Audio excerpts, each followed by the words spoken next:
Air mission and thermal drone tactics have successfully contained the destructive peatland wildfires in Kambas National Park.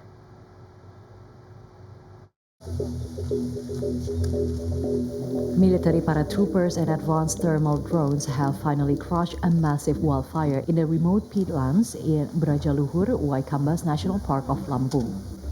The thermal drones detect hotspots, including underground embers, which threatened to reignite.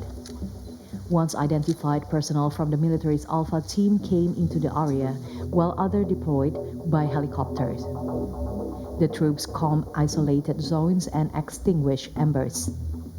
Waterbombing lowered ground temperatures, supported by spray drones to wet hard-to-reach locations. Wildfires in Kambas National Park have burned 802 hectares, threatening habitats of protected rhinos and elephants. Lampung Military Commander, Major General Kristome Sianturi, says the joint team remains on alert to prevent new hotspots.